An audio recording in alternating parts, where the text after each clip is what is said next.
Welcome to USA Global TV and Radio, where our mission is to provide education, entertainment, hope, and inspiration. USA Global TV and Radio connects you with experts and audiences all around the world every single day to help you succeed in business and to live a richer life. Visit us at usaglobaltv.com to learn about career and life-changing training and mentoring programs like the Listening Mentor. Subscribe to our newsletter to stay informed about our special programs and offers. Discover how you can become a guest on one of our shows or a host or producer of a USA Global TV and Radio show of your very own. That's USA Global TV and Radio, where the doctor is always in.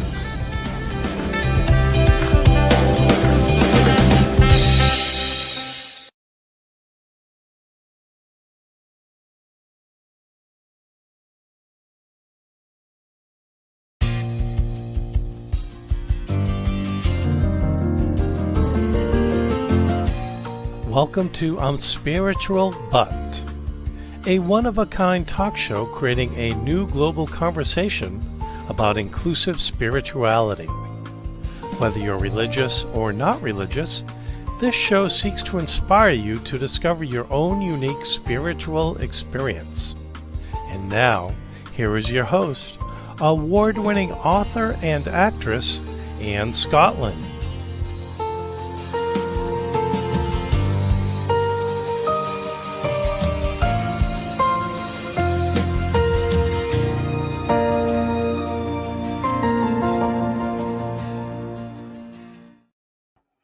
Hi, welcome back to I'm Spiritual But. So happy to have you tuning in here live again today for our spiritual talk show, talking about inclusive spirituality and what it means to listen, to understand the differences of those around us, and how can you take your spirituality to the next level. This isn't a formula. This isn't a guide. It's sharing each person's individual spiritual experience as we visit with our amazing guests and learning what their journey has looked like and learning what can bring hope and encouragement to you or to those around you. So thank you again so much for tuning in.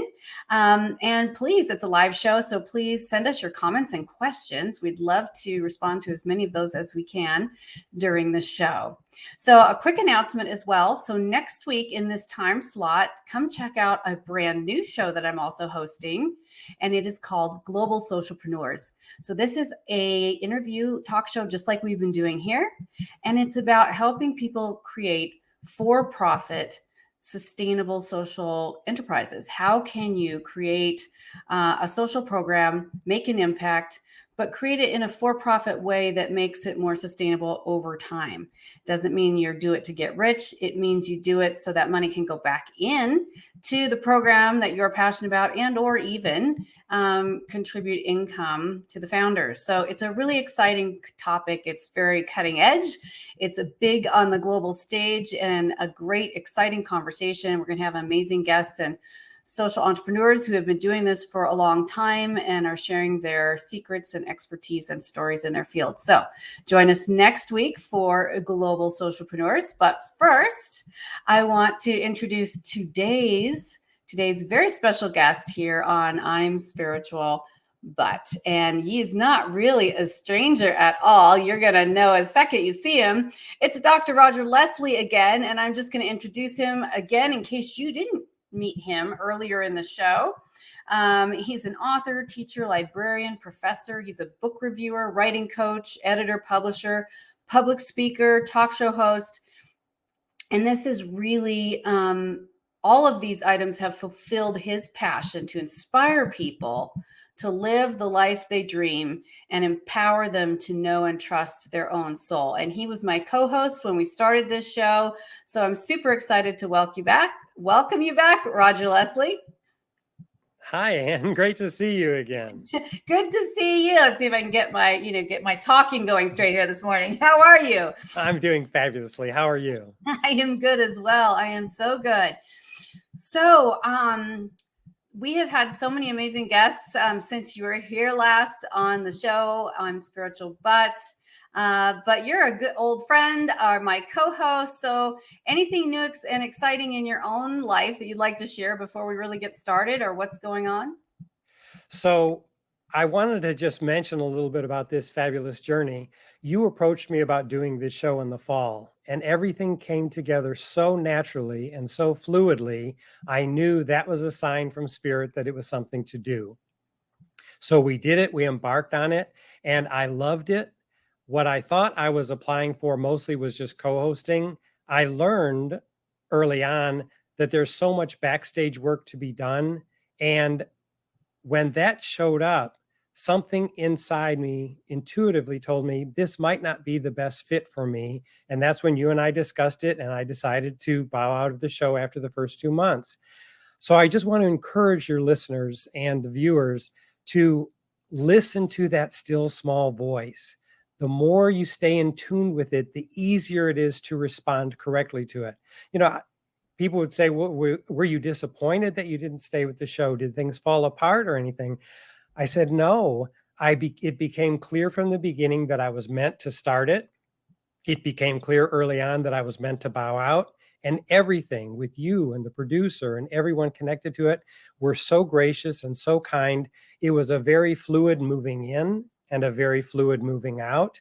And it allowed me to do what I know I'm here to do, and that is to focus on my writing. So I encourage people, as they're making decisions, as they're thinking about what they want to do and how they want to do it, pay attention to that still small voice and heed it. It will always lead you in the right direction. Amazing. And I love you use the word fluid, because so many times, even when we're doing something that's amazing or good or even exciting and something that we love, we can kind of stick to it, even when your gut, your spirit, whatever that is, speaks and says, it's not quite fully aligned at this point in time. And for you, you had a brand new book to launch too and to finish. So that was really exciting that you were able to get the time to do that. So, and in the meantime, we have blessed so many people with this show, people who have called in and wrote in, and how this has made such a great impact on them. And they've loved this really unique, one-of-a-kind conversation where we're not trying to convince anyone or change anyone, but just share from the heart our own spiritual journeys, share what's working, and with some incredible people and leaders from all over the country and even the world. So we'll welcome you back, Roger, for today. And so, yes, I know what we're here today, especially to talk about the subject of your new book, because I think it's a subject that is sometimes awkward in spiritual conversations, at least in some religious circles. So we want to talk about, again, how can we listen, understand, be open, choose to see the world from a different point of view, and understand everyone's spiritual journey equally. So, Roger, go ahead and tell us about your book. So the book is entitled Light Come Out of the Closet, and it is a memoir of my experiences from about the age 11 to 17. And people have asked me, why did you decide to revisit that stage in your life this far afterwards? And here's what happened, Anne. So I was raised in a very strict, moral, spiritual environment. I had great parents. I went to a parochial school and was taught many great things. However, from the very start, I knew I was gay. I didn't exactly know what that meant until I was a little bit older, but I sensed that something about me was different. And the messages that I kept hearing throughout my childhood is that if I am who I am, that suddenly negates all the good that I was doing. Because as a boy, I was a rule follower. I wanted nothing more than to please my parents, make them proud of me, and to do right by my teachers. And so everything that I was doing that defined my character seemed to be able to be swept away by virtue of the fact that I was born with a gay orientation. And so I struggled with that. And for years, after I let go of that religious background, I had painful memories of what that brought to me. And then more recently, I realized, perhaps there was a gift in there. Perhaps the religion of my youth gave me the moral foundation to be able to explore who I really am, to decide for myself what my spiritual journey is, and to find my own light and my own connection to spirit, the universe, God, whatever you want to call, well, however you identify it.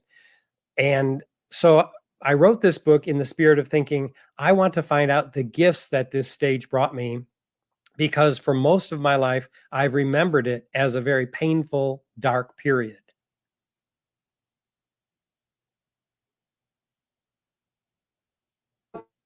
I hit mute twice and then it came back. So this is amazing. So the purpose of this book is what's the purpose of this book for others, for your readers? How do you envision this book serving in a particular way? So, like my mission in life in general, this book is meant to empower Oops, people. I think we lost him for a second. So when he comes back, we'll talk a little bit more about that. I think he's reloading. There he is. He is. So Roger, I was just asking, so what do you envision this book doing for your readers? Like, what purpose do you hope it fulfills? Clearly, it was very therapeutic and useful for you to articulate your own journey. But what are you hoping people walk away with, or maybe even more than one message? So the theme of this book, like my mission in life, is to empower people to follow their own spiritual path, to trust their intuition, to listen to their own heart, and decide for themselves what's right for them.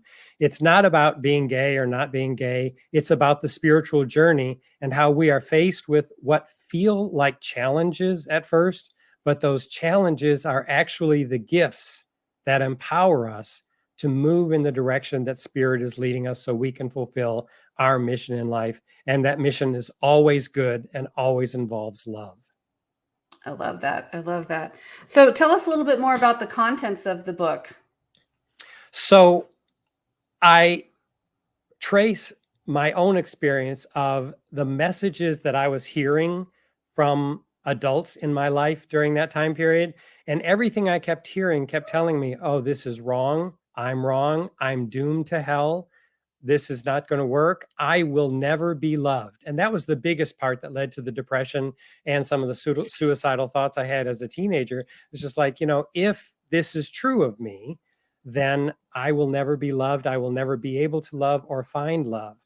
And over the course of writing the book, I came to realize how I was choosing to notice certain messages and interpreting them in a way that felt hurtful. That people were not saying things intentionally to hurt me, but that's how I was interpreting them. As you may recall, Anne, we've talked in the past, I use the analogy of a prism, that I think the world is like a diamond, a prism, and each of us is looking at that prism from a different facet. Mm-hmm. And if we want to make a change in our life, we must start seeing life from a different facet. Mm-hmm. Be able to perceive things in a way that other people might perceive them, or in different ways that we could perceive them. And so long as I stayed locked into that facet of I'm wrong, I'm doomed, everything that life is telling me is just fatalistic and awful, I kept spiraling down lower and lower and lower. And once I hit rock bottom emotionally, when I was in my mid-teens, that's when I realized, well, either I'm going to find a way out of this, I'm going to find some light, or I just need to end it all because there's no point in going on. That's when the light came through. And there's a big climactic scene at the end of the memoir that takes place in a church when I'm by myself. Something extraordinary happened to me in that moment that changed everything. It showed me the light. It showed me the source of the light, and it gave me hope to move forward, to move out of this downward spiral that I had created through my perceptions, and to create the life that I wanted, so that I can in turn be here to inspire other people to live the life they dream. That's amazing, and such a beautiful philosophy. I can't even imagine how hard it must be, especially to be in a super conservative environment. And how did that affect your spiritual life early on? Like, we talked about how you felt, we talked about how you felt others might be judging, but how did you feel in your own soul, your own spiritual experience in an environment that alluded to you that something was critically wrong with you? Well, I knew who I was, and I was seeing things on television, jokes, like cruel jokes that people would make about gay people. And many of them, because I was, just an adolescent or going through puberty, I didn't necessarily even understand them, but I felt the undercurrent of judgment, the undercurrent of negativity about them. And I kept thinking, well, that doesn't necessarily apply to me, because the extremes that I would see in media, in movies or on TV, I thought, well, I don't identify with being that particular personality type, and I'm not Mhm. attracted to that personality type. So I kept thinking, well, maybe I'm not. Maybe, maybe this isn't who I am. But I knew deep down who I was, and who I was in the physical world seemed to be in direct opposition to who I was spiritually. And I couldn't get the two of them aligned until I had my big epiphany that is depicted at the end of the book. Wow. I have other friends, and I came from an extremely conservative background as well, religiously. And I have other friends who, like, for example, who I was in very small religious high school with, who were gay but couldn't come out in that environment. I mean, we weren't even allowed to date the opposite sex in that environment in high school. So a really rigorous experience. So for those who had, even more to deal with than, I would say, the average person or the average teenager who realizes their orientation and really wants to come out, but is too afraid because of social and family pressures. When you add the really serious religious aspect, it makes it even heavier. And were you ever tempted to just walk away from God at that point before you had your breakthrough? No, because I always had a good, close relationship with God. I Mhm. just felt like I was always disappointing God. Mm, And another part of that disappointment is that I was brought up with all the advantages. I mhm, had a stable home life. I have loving parents. mhm, I was, I had great teachers. So every time I felt like my life wasn't what it could be and should be because of this circumstance, I felt guilty, because I thought, I have no reason to be complaining or feeling ungrateful. How unkind it is of me not to just be thankful to God for who I am. But mhm, part of who I was, everything around that kept saying, you're wrong, you're doomed to hell, this is the end, you don't deserve to be loved, you can't have what you're looking for, you'll never be a dad, you'll never, you'll never get married. Those are all misconceptions that I bought into, and many of them were self-created. I sort of put two and two together and got 10. I kept mhm, adding up little pieces and thinking, oh, that's what this means. mhm, And it was almost always fatalistic. It was just like, oh my gosh, it became bigger and worse in my own mind than mhm, it probably was in life. But I never thought about abandoning God. I just was trying to understand how I could continue to have a relationship with God as I was. And that's what mhm. mattered most. Wow. A couple comments here. One from Heather says, glad to see you again, Roger, and congrats on the new book. That is amazing. Thank you so much, Heather, for writing in. Any of the rest of you, too, if you have questions or comments, we'd like to share as many of those as we can on the show. So please send those in. So I'm going to take a gamble here, Roger, and say, because this is a show about inclusive spirituality, and we've had a lot of frank conversations with many guests on this show, you have been through many, many decades of challenges with organized religion's view, at least the organized religion you used to be in, but you still do go to your church. So how does that work for you now? How have you found a family, a Christian family that supports Christ's love for every single person? So interestingly, I ended up marrying someone who was a Methodist minister, who had been a Methodist minister. He left the ministry and had gone back to school to become a teacher so he could spend time with his children during the summer. And we met in one of our education classes. My background was in Catholicism. His background was in Methodism. We wanted to find a place where we could be together and find a good spiritual home. We tried some Catholic churches. We tried some Methodist churches. We tried some churches in a box. There was this one church we went to, we called it the Greater Christian Church of the Holiday Inn because it met at a Holiday Inn hotel downtown. So we kept just trying churches. We thought we were going to find a place that's a good fit for us. And eventually we found Unity, Church of Christianity.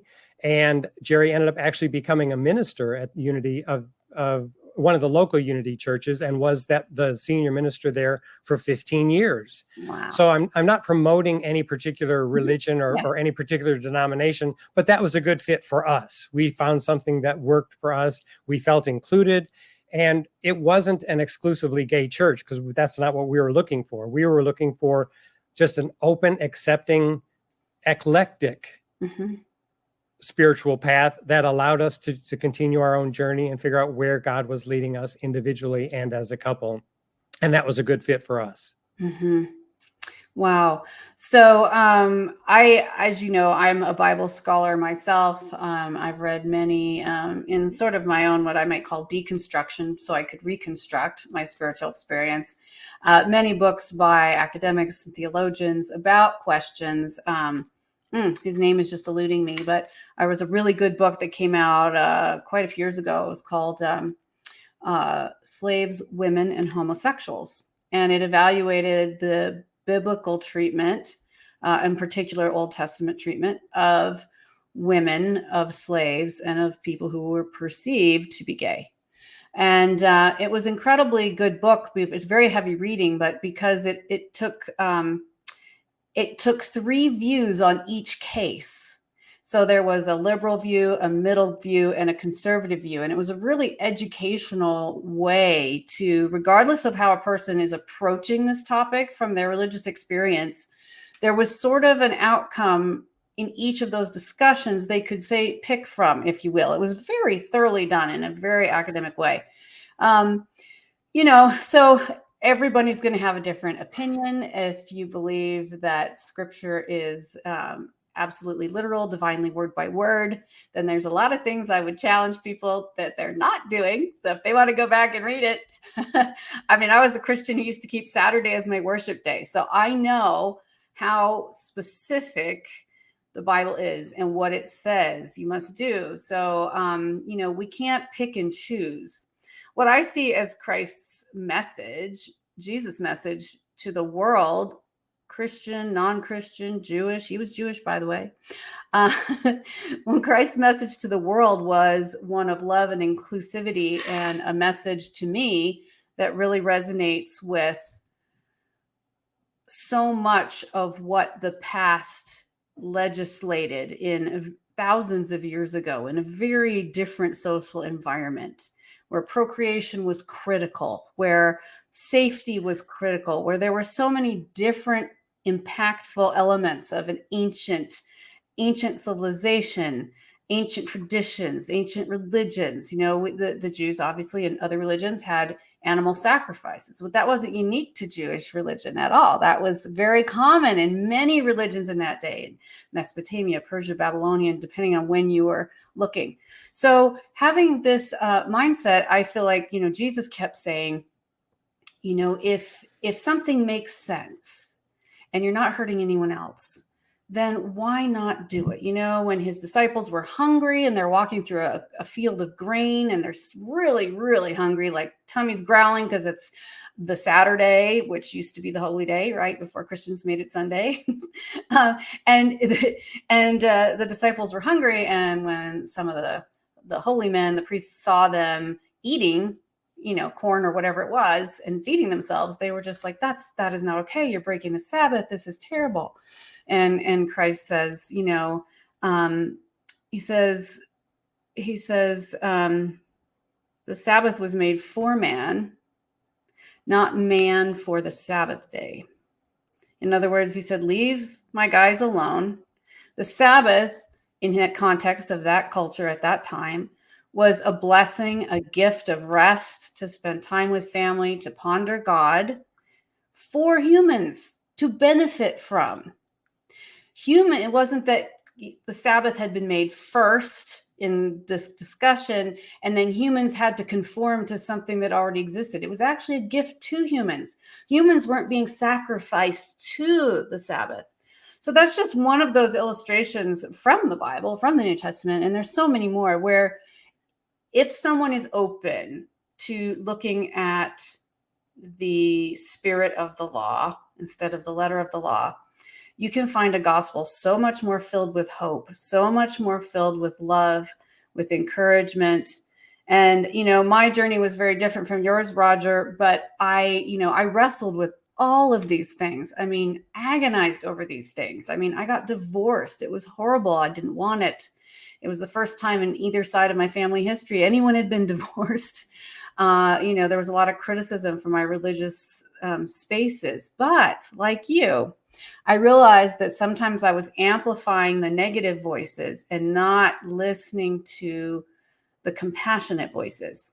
So the stories that we tell ourselves was, my pastor of my church sat me down and said, even though this person is living multiple lives in multiple states and all these other abusive things, the only answer is reconciliation, stay married, have a relationship.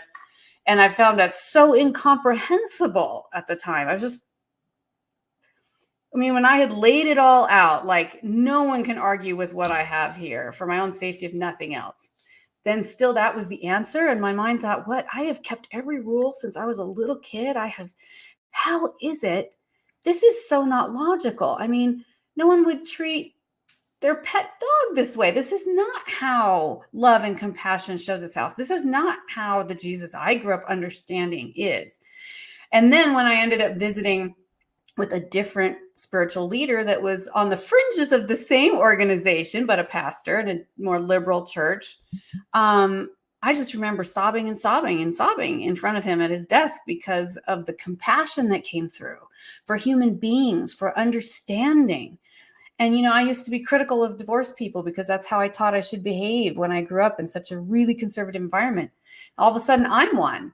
And this is nothing compared to your story, Roger, but I had to learn empathy. And I'm like, wow, if I've been so critical of so many people that were just divorced, oh, they mustn't love God, oh, they mustn't try, they mustn't care, then who else have I been judging harshly? Because I knew in my soul I was making the right decision for survival, for the wellness of my body, mind, spirituality.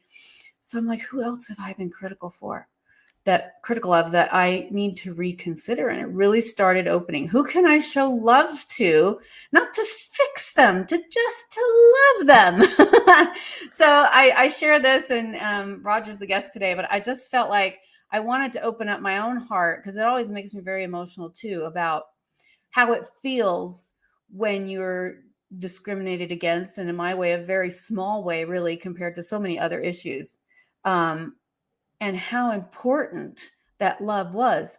I would have ditched God altogether. I tried to be an atheist for a year, and I just couldn't do it. So I needed a God who could show compassion and love, and realize that I wasn't broken. Life just goes on. I'm not broken. I'm not damaged.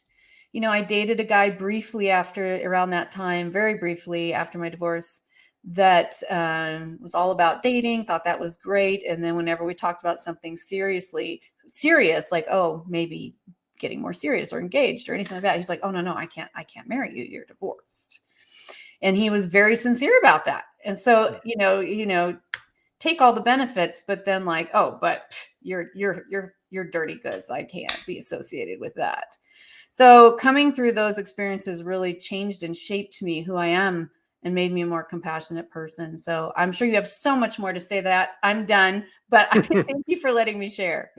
Thank you. Well, you bring up perfect points, because the whole point of this show, when we put it together, was all about the individual spiritual journey.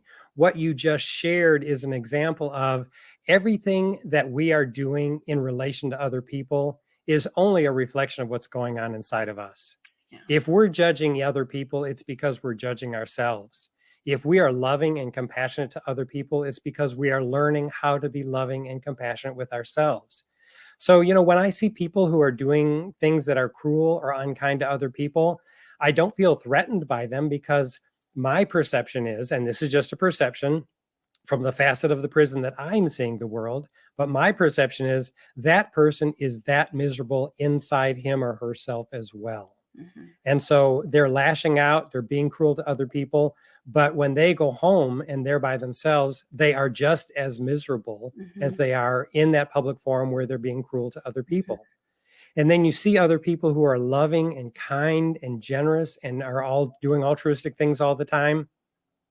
That's a mindset, and that's a discipline that requires regular practice. It isn't like we can just be altruistic and kind sometimes and then just forget about it and then go back to, just being very self-indulgent. It's a daily practice. And so I think about, what daily practices I'm engaged in and where is that leading me? And the key is always, am I being loving? And how do I learn to be loving in relationship with myself? Because when I fill my own pitcher, eventually that water just overflows and it's easy to be loving to other people. Moms are notorious for emptying their pitcher, taking care of others, and often forgetting to refill the pitcher themselves. Eventually, they've got nothing left to give, and they're worn out and they're tired, and they need to replenish. That's not just true of moms. Fathers are that way, parents are that way. Many of us are taking care of aging parents, so even children are going through similar relationships like that. But the key is to have a good relationship with ourselves and to work on that regularly and daily. One thing that I share with some of my coaching clients and some of the courses that I teach on self-actualization, have practices that you do daily. For example, my practice is, I call it getting into the pew, P-E-W. Every workday I pray, I exercise and write, P-E-W. I get into the pew. I know I've had a good workday every time when I think back and I thought, okay, did I get into the pew? Have I prayed?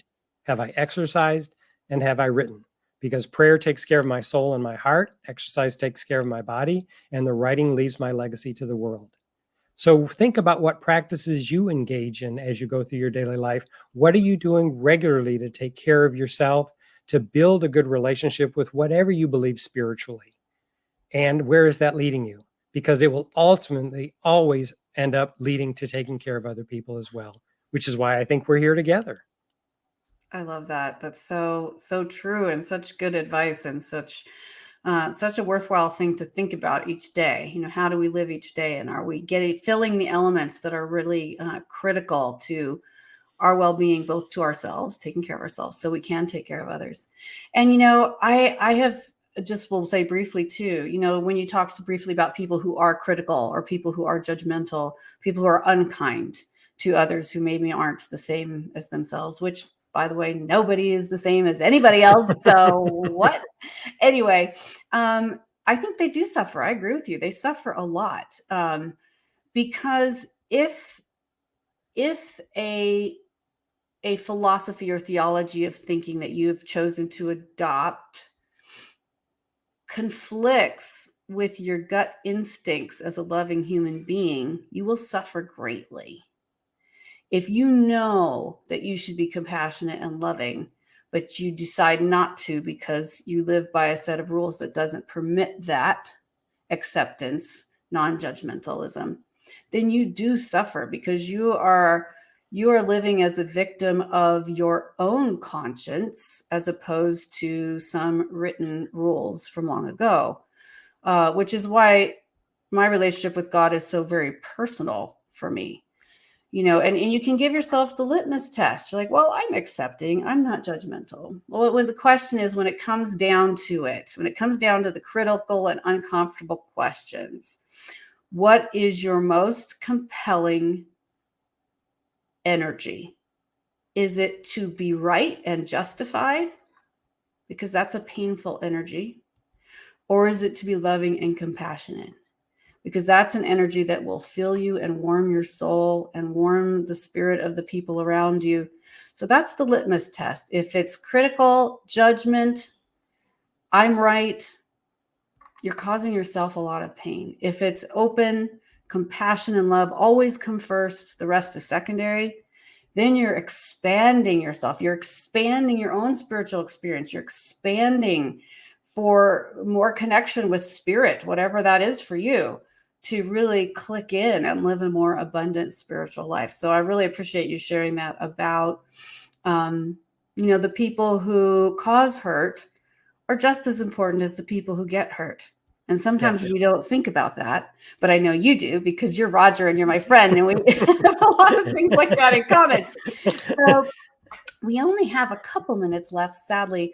Any other takeaways you would like to share for gay people in Christian communities, for Christians who have a traditional lifestyle, who are trying to decide how to interact with people not like themselves? What is one or two of your takeaways that you would like to leave people with today, Roger?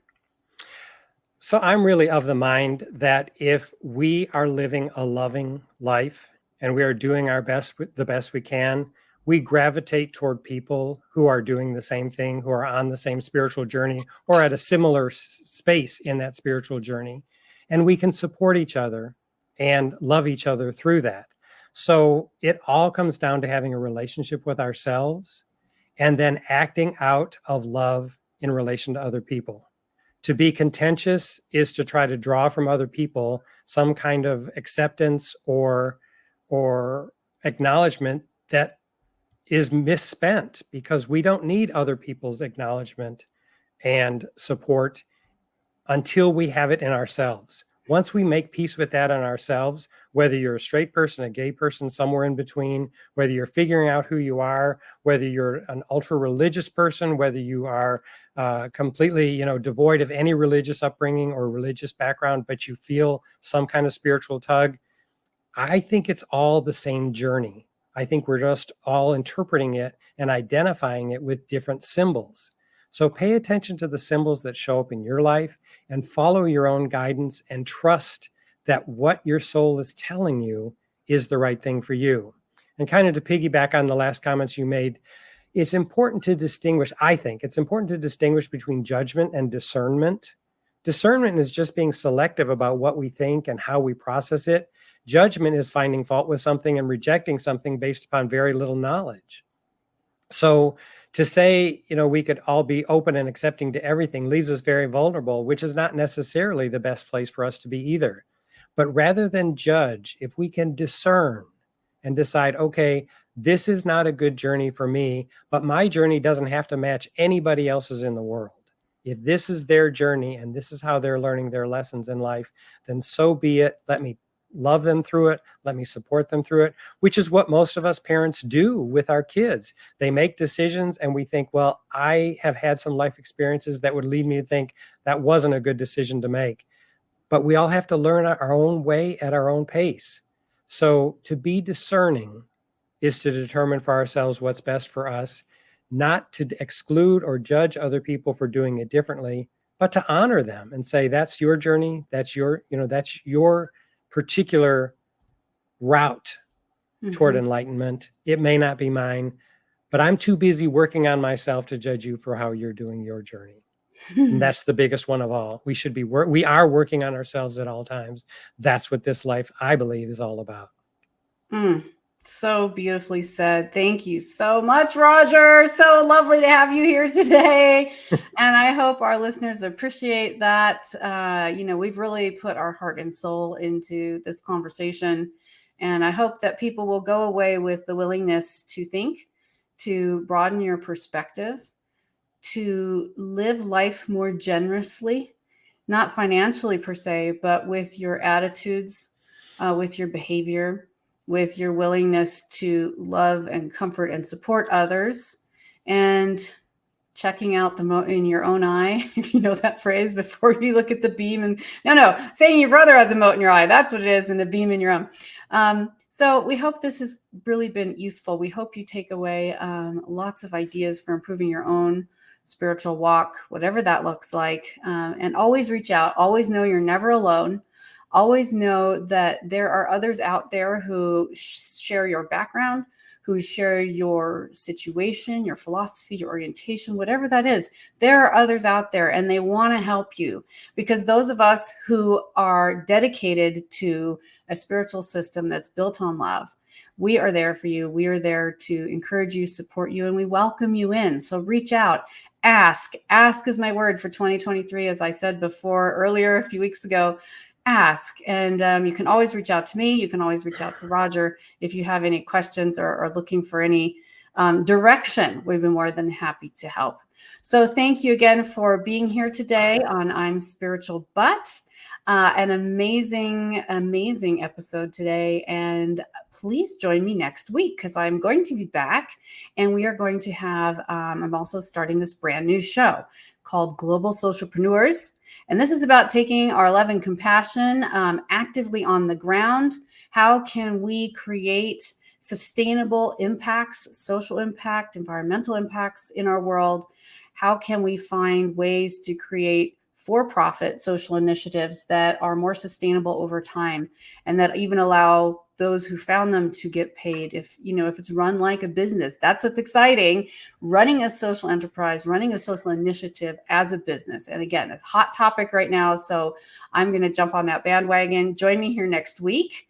And we will be talking about global socialpreneurs, and we're going to have a phenomenal guest you're not going to want to miss. I promise you on that. You are not going to want to miss. So please tune in. That's going to be 12 noon Eastern and 9 a.m. Pacific.